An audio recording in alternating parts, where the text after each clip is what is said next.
Bom dia, pessoal. Essa manhã de friozinho, né? Gostoso para a gente ficar deitado até mais tarde um pouquinho, mas vamos estudar um pouco mais da Bíblia, aprender um pouquinho mais com aquilo que Deus tem colocado no meu coração e a disposição de estudar, de aprender e de retransmitir isso, tá? Vamos fazer uma oração? Senhor, nós te agradecemos por esse dia, te agradecemos, Deus, em especial pela salvação que temos em Cristo Jesus, pelo amor dele derramado na cruz por nós e porque nos atingiu, nos alcançou e nos reconciliou contigo, Pai. Nos abençoe nesse momento de estudo, nesse momento, Deus, em que estaremos trabalhando, Deus, a respeito da tua palavra. Que o teu Espírito esteja nos ajudando e nos permitindo fixar, Deus, conhecimentos e que esses conhecimentos nos levem mais próximos de Ti. Em nome de Jesus que eu oro. Amém. Bom, então, finalmente, nós vamos começar o nosso estudo aí do livro de Mateus, né? Fizemos 2 aulas de introdução ao Novo Testamento. Uma aula eu falei sobre o período intertestamentário, que é aquele período entre Malaquias e o primeiro escrito do Novo Testamento, ou entre, não o escrito propriamente dito, mas os fatos do Novo Testamento, então entre o livro de Malaquias e a aparição de João Batista no deserto. Então ficou todo esse tempo sem profetas, então foi um período onde Deus trabalhou na história para que as coisas caminhassem até chegar o momento do nascimento de Jesus, ok? E agora depois nós fizemos uma segunda aula falando sobre o Evangelho de uma forma geral. Então eu falei que são 4 evangelistas, né? 4 evangelhos nós temos na Bíblia. Falei sobre a divisão do Novo Testamento também, que depois nós temos um livro histórico, depois nós temos as cartas paulinas, depois nós temos as epístolas gerais, ou as cartas gerais, e, por fim, o Apocalipse. Falei também que o Evangelho não é uma narrativa histórica, ele não é uma biografia, mas ele é um escrito que tem por finalidade trazer para nós uma mensagem teológica, e essa mensagem teológica é a respeito de Jesus. Evangelho quer dizer boa nova. Qual é a boa nova que nós temos? A boa nova que nós temos é que Cristo Jesus é o nosso Salvador. Então essa é a boa nova que a gente vê nos evangelhos, ok? E a gente vai começar hoje a estudar sobre o livro de Mateus, ok? Deixa eu puxar aqui.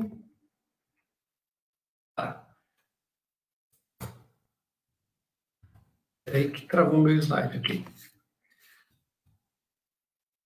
O livro de Mateus, qual é o tema deste livro? Tá? O tema deste livro é Jesus, um Messias Rei. Bom dia, Lídia. Saudade de você. Se quiser acompanhar no Face da igreja, eu estou apresentando os slides lá, tá, Lídia? Então, o livro de Mateus tem por objetivo apresentar Jesus como rei. Tá? Para quem que ele foi escrito? Ele foi escrito inicialmente para os judeus. Tá? Como é que a gente sabe disso daí? A gente sabe pelo grande número de citações do Antigo Testamento que tem no livro de Mateus. Tá?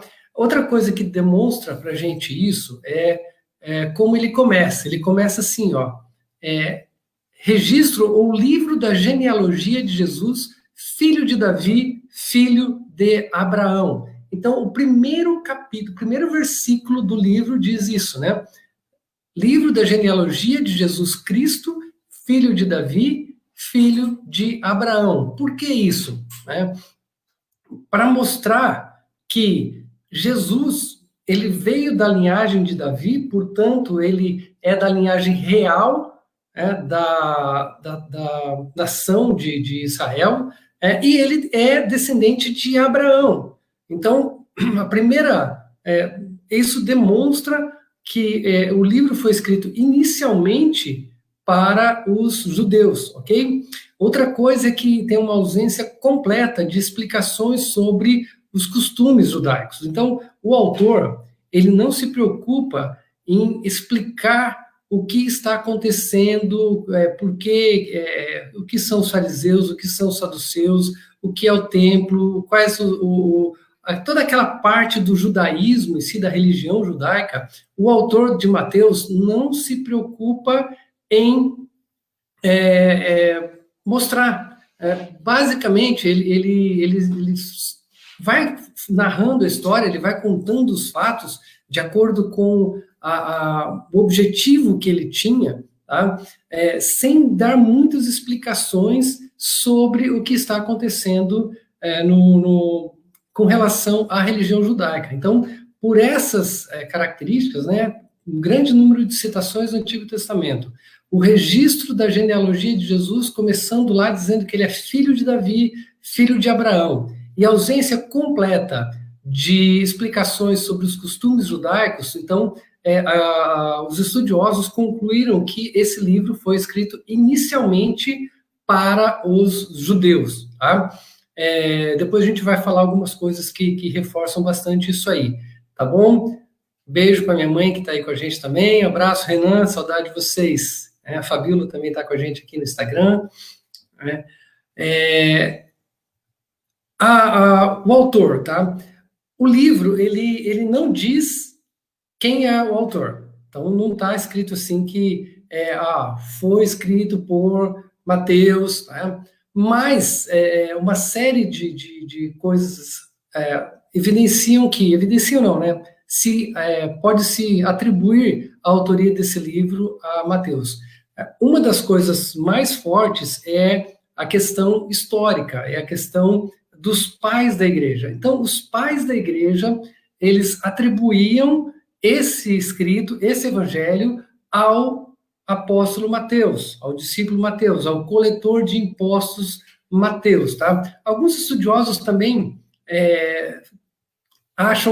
encontram algumas referências internas no livro que também falam, olha, por essas referências aqui dá para a gente mesmo atribuir a autoria a Mateus, porque Mateus, ele era coletor de impostos, ele era um publicano, então ele tinha um grande conhecimento de moedas, coisa que o autor do livro demonstra conhecer. Então, esse é um motivo que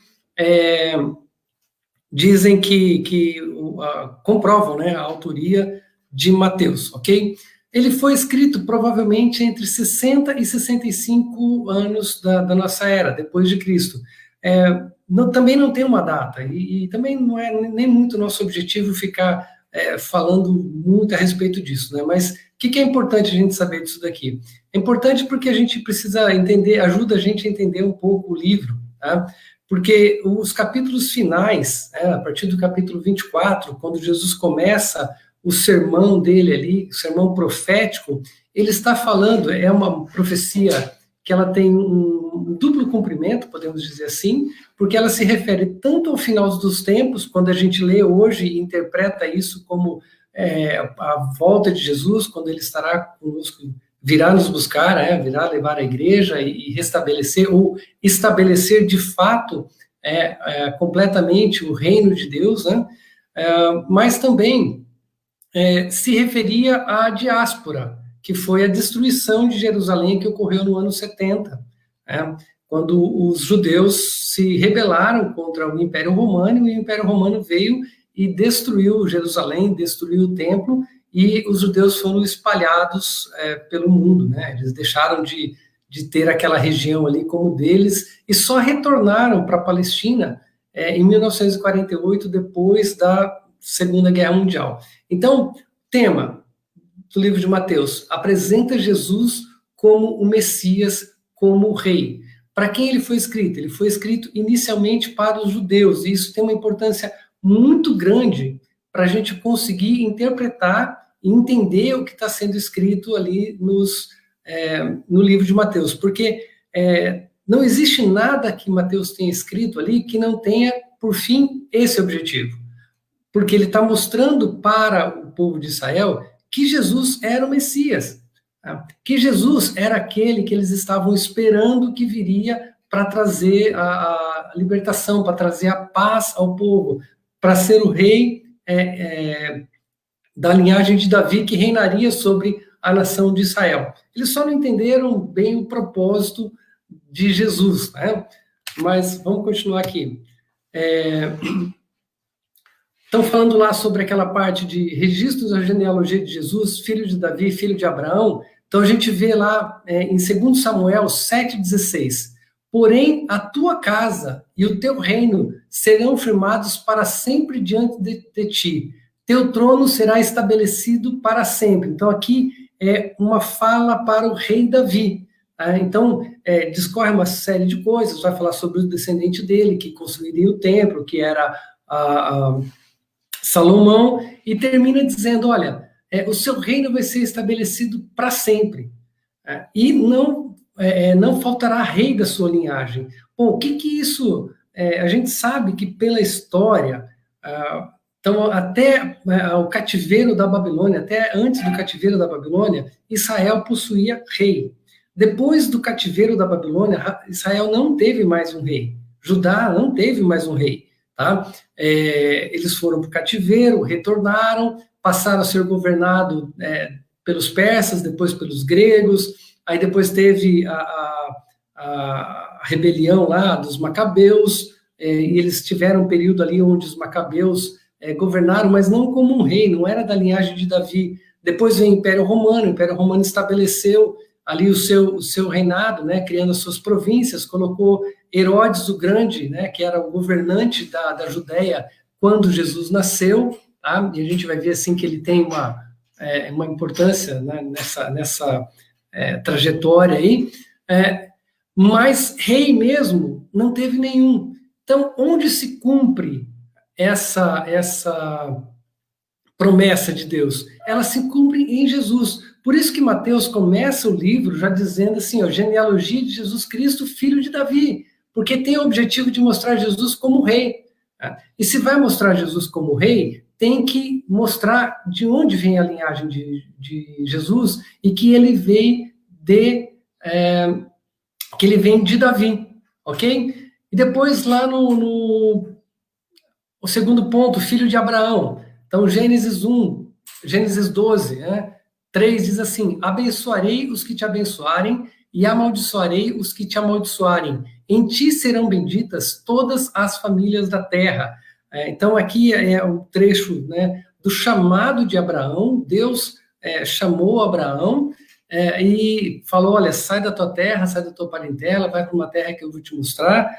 E fez essa promessa para ele, em ti serão benditas todas as famílias da terra. Essa promessa que Deus fez a Abraão se cumpre em Jesus Cristo, ok? Então, 2 versículos aqui que mostram para a gente essa ligação de Jesus, filho de Davi, filho de Abraão, com as promessas que foram feitas tanto para Abraão como para Davi, ok?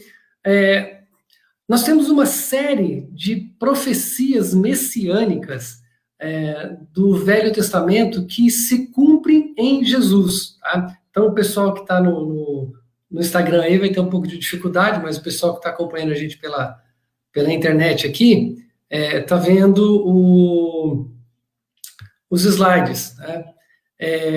Bom, nascimento virginal. Nascimento virginal de Jesus, eu não vou ler os versículos aqui, porque senão nós vamos tomar muito tempo, tá? Mas Mateus 1:23, quando o anjo fala para Maria que ela conceberia e daria à luz um filho, sendo virgem, tá? Lá em Isaías 7:14, a virgem conceberá e dará à luz um filho. Tá? Mateus 2:6, local de nascimento de Jesus. Local de nascimento de Jesus. Miqueias 5:2 diz que Jesus vai nascer em Belém. Onde a gente vê isso? Quando os magos eles chegam para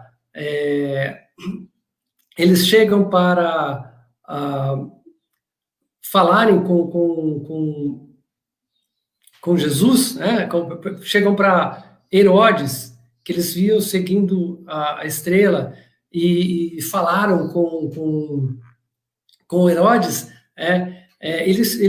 o Herodes chama os escribas, chama os fariseus ali, e pergunta para eles, né, onde deveria nascer o Messias. E é aí que entra essa questão de Miqueias 5:2, essa profecia de que Jesus nasceria em Belém. Tá? Então, os magos estavam querendo saber onde Jesus tinha nascido. Então, nós temos aqui, então, o autor do livro, Mateus, ele tentando provar para os judeus que ele estava escrevendo por que ele cria que Jesus era o Cristo, por que ele cria que Jesus era o enviado, tá? Então ele vai ligando com as várias profecias, né? O nascimento original de Jesus, o local de nascimento de Jesus, depois em Mateus 2:5, que é o retorno do Egito, que ele liga lá com Oséias 11:1, do Egito chamei o meu filho, tá?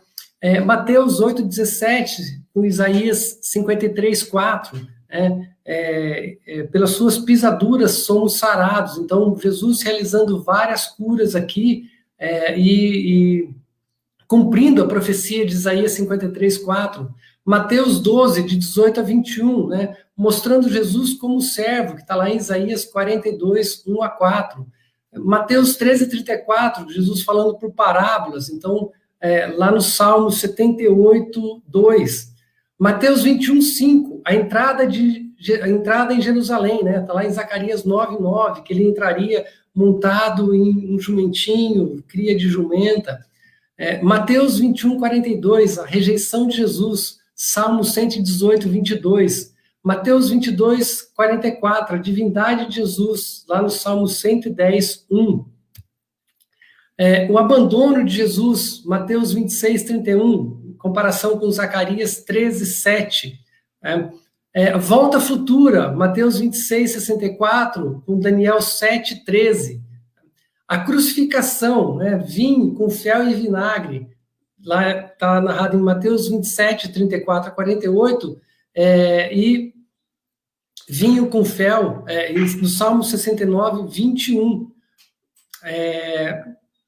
A zombaria na crucificação, Mateus 27:39 e 40, Salmo 22:7, e depois também ainda a zombaria, Salmo 22:8. A crucificação, né, o grito de Jesus, Salmo 22:1, lá em Mateus 27:46. E Mateus 27:56, 60, o sepultamento, também lá em Isaías 53:9. E por fim, Mateus 28:19 a 20, a grande comissão, o anúncio a todas as nações. Está lá em Isaías 66:18, que vai dizer que o evangelho será pregado, né, ou que a mensagem de Deus será levado a todos os povos. Então aqui são 18 que eu pesquisei aqui, 18 profecias que o autor, né, que Mateus, ele coloca no seu escrito para dizer ao povo que Jesus era o Messias, que Jesus era aquele que estava sendo esperado pelo povo, que Jesus deveria ser olhado como o rei de Israel. Tá? A questão é que a gente precisa fazer alguns pensamentos aqui, porque num primeiro momento eles não entenderam esse reino de Jesus. Eles não entenderam o que era esse reinado. Por que Jesus... primeiro, não entenderam como que um rei não entra em Jerusalém e vai para o palácio. Por que Jesus entrou em Jerusalém e foi para o templo? Por que o rei teria que morrer? Que reino é esse que a paz não é implantada, mas a região ainda continua numa turbulência política, numa turbulência social grande? Onde é que está a Shalom tão esperada por eles, né? O que a gente entende desse ponto é que o reino, na verdade, né, se tem um rei, tem que ter um reino. E o reino, ele não é um reino local, ele não é um reino nos padrões desse mundo, mas ele é um reino espiritual. É um reino que não virá, o reino já veio. Jesus falou, é chegado o reino de Deus. E o reino de Deus não tem uma localização, não tem uma área geográfica delimitada. O reino de Deus está onde nós, os cristãos, estamos, porque nós somos embaixadores desse reino, né? Paulo nos chama assim, falando, olha, vocês são representantes do reino de Deus aqui na terra. Vai chegar um momento em que o reino de Deus será implantado com toda a sua plenitude. Por enquanto, ele não está implantado em sua plenitude, mas ele já está presente em nós e através de nós, na sua igreja, e onde a atuação da igreja chega, está chegando o reino de Deus. Onde nós vamos, nós estamos levando o reino de Deus. Faz parte da nossa natureza como cristãos a gente ser esse embaixador do reino de Deus. Então, o livro de Mateus vai discorrer sobre esse tema, mostrando Jesus como rei, mostrando Jesus como o Messias que foi prometido, por isso que ele relata, por isso que ele relaciona os acontecimentos da vida de Jesus com textos do Antigo Testamento, para deixar bem claro para os judeus que estavam lendo que aquele Jesus era, de fato, o Cristo. Que aquele Jesus, a palavra Jesus significa Jeová salva, ou de Jeová vem a salvação, Jeová é o nosso Salvador, coisas desse tipo. E Cristo é a forma grega de Messias, de ungido. Por isso que em alguns lugares vai falar assim, Jesus o Cristo, Jesus o ungido, Jesus o Messias. Tá? É essa a conotação que tem aí essa palavra de Cristo, tá? É uma versão grega que quer dizer Messias ou ungido, ok? Só que, embora o Evangelho de Mateus tenha sido escrito primordialmente, inicialmente para os judeus, não quer dizer que ele é só para os judeus. Ele é um evangelho universal, tá? Ele é um evangelho que atinge a todos, tá? Mateus não exclui os gentios. Quem eram os gentios? Os não-judeus. Como que a gente vê isso? Presença de mulheres não judias na genealogia de Jesus. Primeiro aqui a gente tem que falar duas coisas, né? Em primeiro lugar, a genealogia para o povo de Israel, para o povo do Oriente, naquela região, ela era contada pelo homem, pelo pai, tá? E aqui a gente vê o autor colocando duas coisas. Primeiro, ele inclui mulheres, tá? Que não era muito comum. Tá? Segundo, essas mulheres, elas não são de Israel. Tá? Isso mostra para a gente, eu entendo assim, ainda que está mostrando para nós que, desde o princípio, Deus nunca foi exclusivista. Deus nunca quis falar assim, não, o meu povo é o povo de Israel e os outros povos são os outros, eles que sigam seus deuses e eu não estou nem aí para eles. Não. Deus escolheu aquele povo para que, através daquele povo, os demais povos conhecessem o Deus verdadeiro, o Deus de Israel, como o único e verdadeiro Deus, ok? Então a gente olha aqui na genealogia de Jesus, nós vamos ver algumas mulheres ali que não eram da linhagem de Israel. A gente vê, primeiro, Ruth. Ruth era uma moabita. Tá? Ela se casou com um judeu, ela se casou com Boaz, que é da ascendência de Davi também, mas ela veio de Moabe. A gente vê, um pouco antes, a gente vê Raabe. Quem foi Raabe? Raabe foi a meretriz que escondeu os espias em Jericó. Então, a gente está vendo duas coisas aqui. Primeiro, Deus não exclui pessoas de outras nações da genealogia ou da salvação ou das bênçãos de Deus. Pelo contrário, ele inclui essas pessoas. Inclui as mulheres que eram desprezadas na época de Jesus lá em Israel.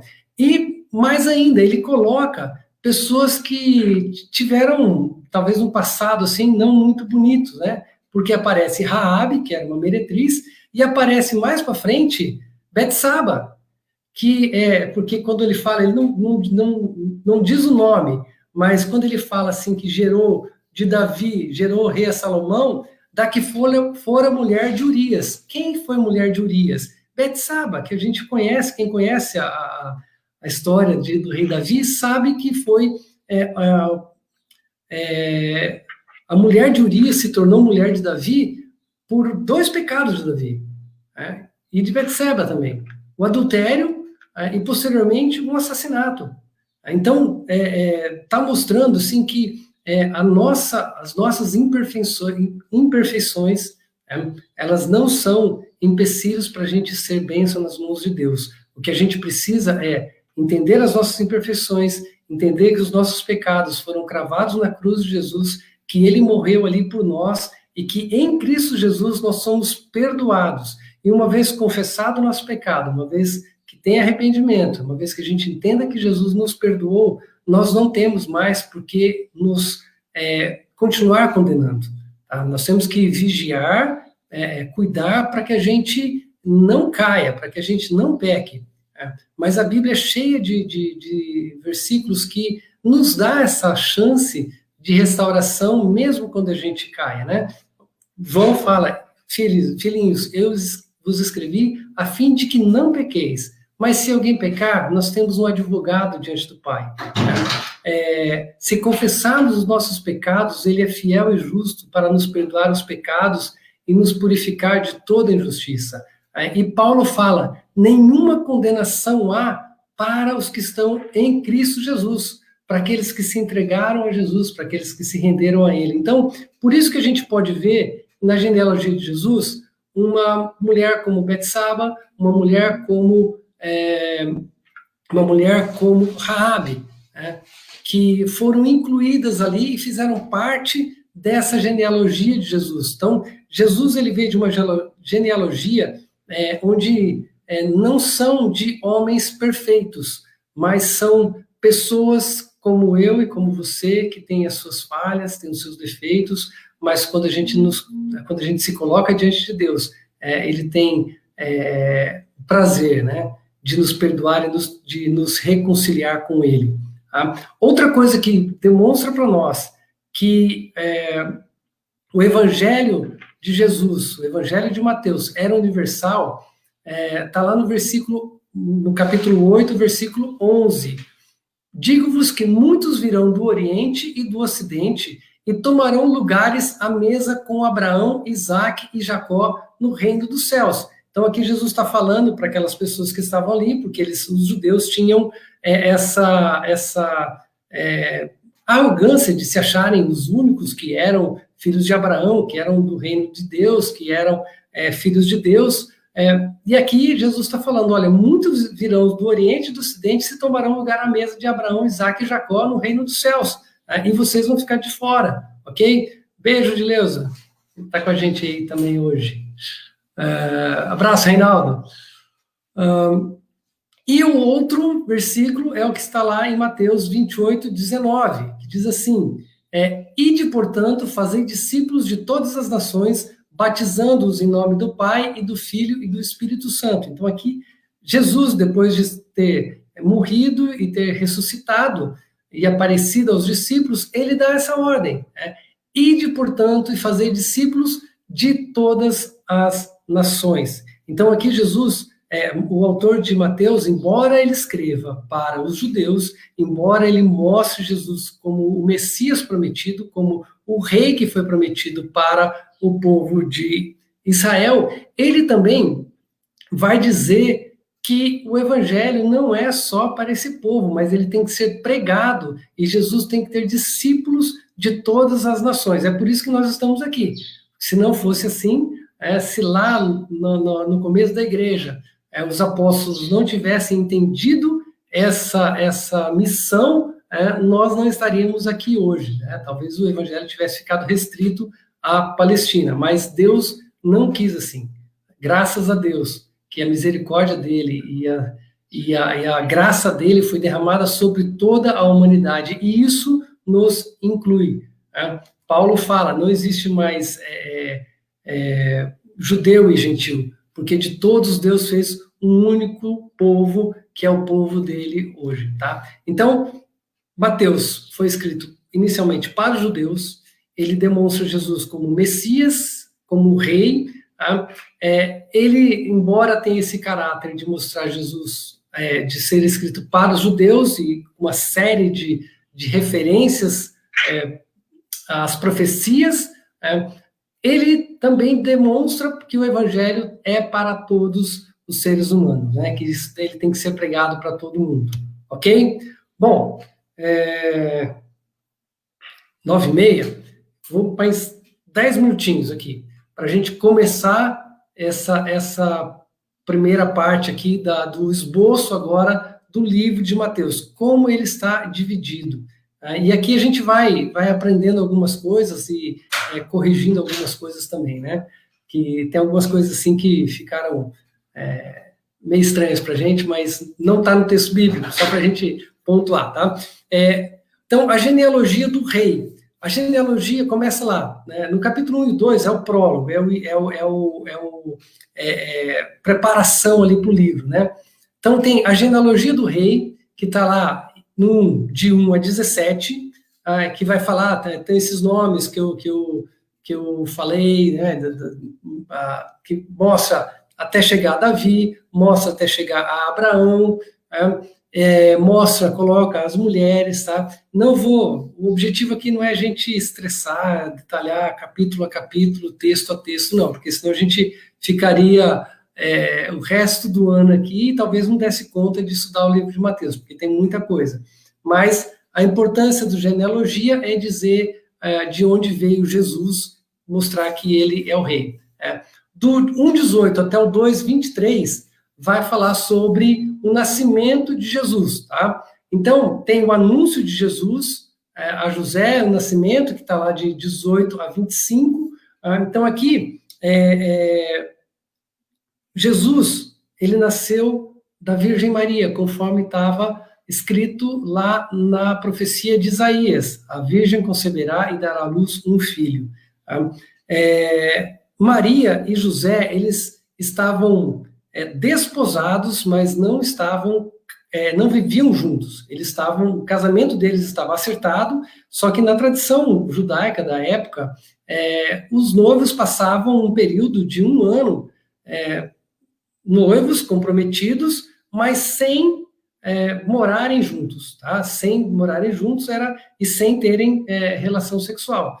Nesse período, Maria engravida, por obra do Espírito Santo. É algo sobrenatural que acontece. O anjo aparece, anuncia Jesus, e José, ele quer deixar Maria, tá?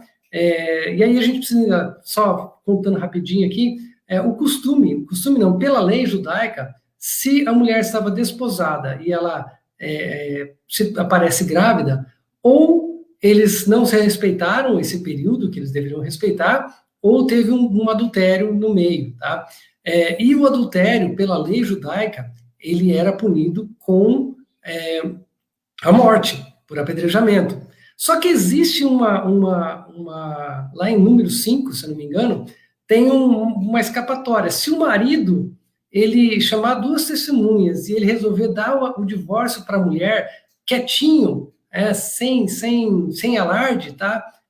Tipo, perdoando ela pelo adultério e não querendo que ela morra, então ela não precisaria ser apedrejada. E era isso que José estava querendo fazer. Tá? José estava querendo, olha, vamos usar porque José amava Maria. Tá? E José queria deixá-la em segredo, por ser um homem justo, né? Essa expressão do homem justo que fala ali, não era na questão da justiça, de ser as coisas certinho, não, justo no sentido de ser um cumpridor da lei, de ser um entendedor da lei, de querer viver exatamente a lei, conhecedor da lei. Então ele queria viver assim, e amava Maria, então ele queria deixá-la sem que ela fosse condenada, e estava usando desse recurso aí que a lei permitia. Só que aí apareceu um anjo do Senhor para ele e falou, olha, não repudie sua mulher, não se divorcie dela, não separe, porque o filho que ela tem é obra sobrenatural e ele será o salvador do mundo, ele é o Messias. Então, José consuma o casamento com Maria, né? Vai morar com ela, não tem relação até o menino nascer, tá? E é interessante a gente olhar isso, porque essa questão do sonho, que aparece ali, tanto na parte de José, quanto depois, mais para frente, aqui no capítulo 2, dos magos, que eles são advertidos a não retornarem para Jerusalém, essa questão do sonho e do anjo do Senhor aparecendo é muito forte na história de Israel. Então a gente vê aqui uma outra referência, não diretamente, não está citado aqui nenhum livro, nenhum versículo, mas a gente entende, a gente vê que o anjo apareceu para Abraão, apareceu para Jacó, apareceu para diversos personagens do Velho Testamento. Então, aqui Mateus faz a mesma referência. Olha, um anjo do Senhor também apareceu para eles. Olha, igual aconteceu na história de Israel, está acontecendo aqui com José e com os reis magos, tá? Eu falei uma coisa errada aqui que não está no texto, era isso que eu queria que a gente corrigisse, né? Porque o texto, depois no capítulo 2, vai falar sobre a visita dos magos, né? E esses magos não diz nome deles aqui na Bíblia, a tradição que coloca aqueles nomes que eu nem lembro quem são, tá? Não diz que eles eram reis. O texto bíblico não diz que eles eram reis, magos, né? Eles falam que eles eram magos, e magos não é no sentido aqui de Gandalf, de Harry Potter, ou coisa desse tipo, né? Eles eram, não é magos de misticismos, mas magos aqui é porque eles eram estudantes dos astros, eles eram astrônomos, não astrólogos, astrônomos, estudavam os astros, provavelmente eles eram da Mesopotâmia, e eles viram a estrela e vieram até Jesus.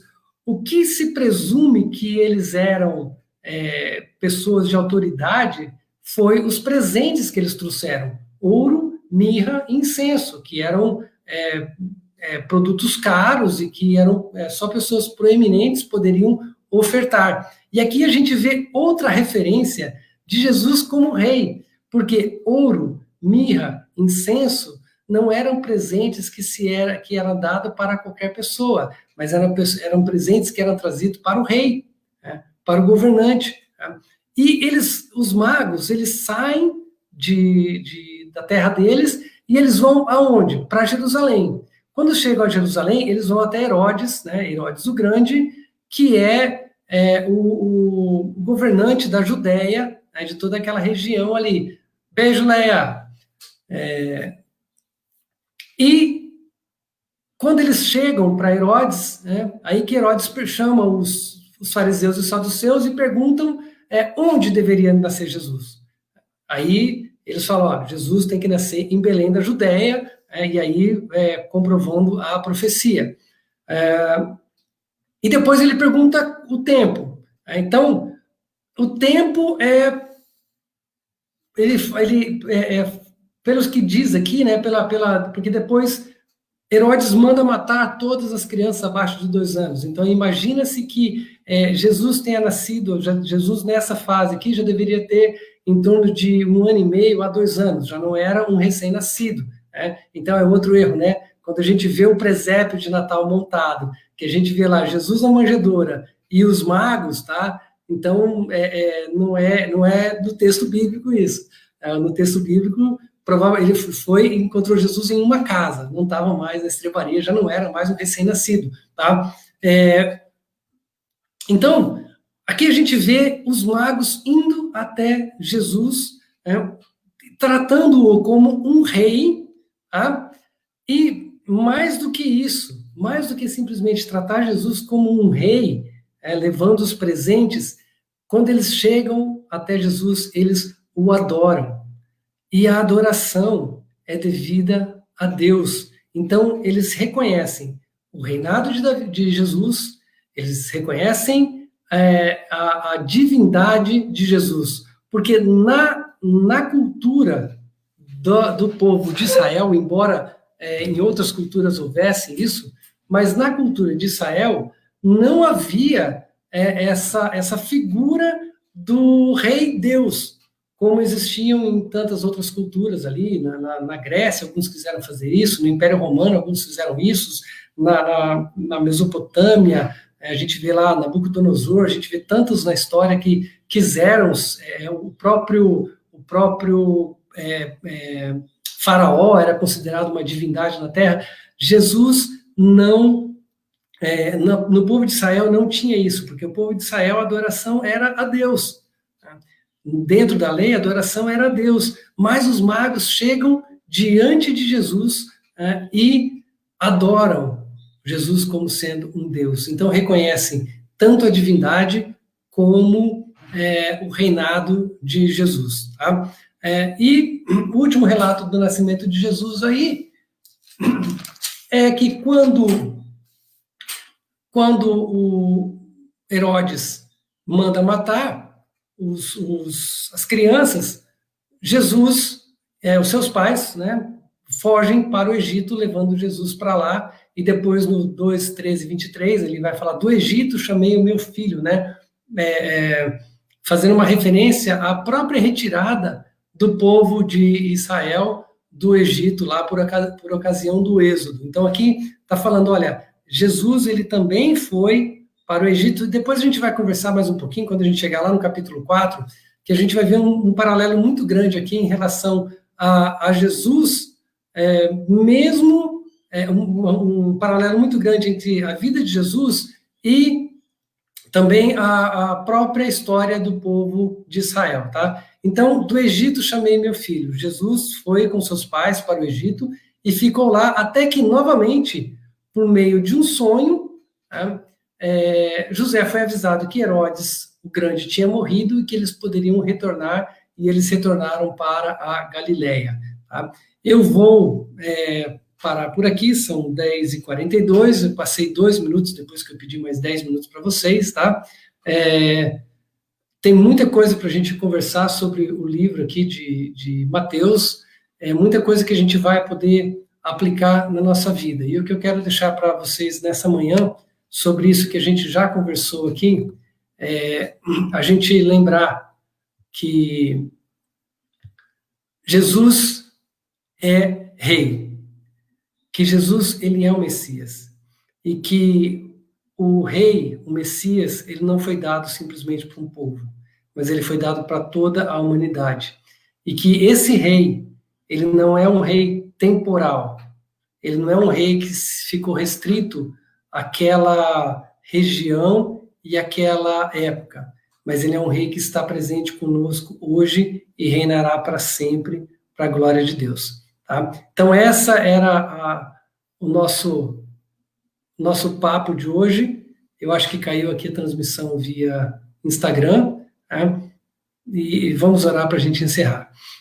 Deus, obrigado pelo Rei Jesus, que vive e está presente, Deus está conosco todos os dias. Esse Rei que deu ordem para que o seu evangelho fosse pregado a toda criatura, e nós estamos aqui hoje em cumprimento, Deus, da ordem que foi dada. Ó Deus, e que essa ordem também possa nos atingir e possa nos mexer com os nossos corações, para que a gente também faça discípulos de Jesus em todos os lugares onde a gente estiver, Pai. Obrigado por esse domingo, obrigado por essa manhã. Nos abençoe, Deus, nos prepare para o culto à noite, nos lembrando do dia da ceia do Senhor e do significado tremendo que ela tem para as nossas vidas. Abençoe cada pessoa que ouviu aqui, Deus, e que o Senhor desperte nessas pessoas e em mim o desejo de, através da Tua palavra, te conhecer mais e mais. Em nome de Jesus que eu oro. Amém.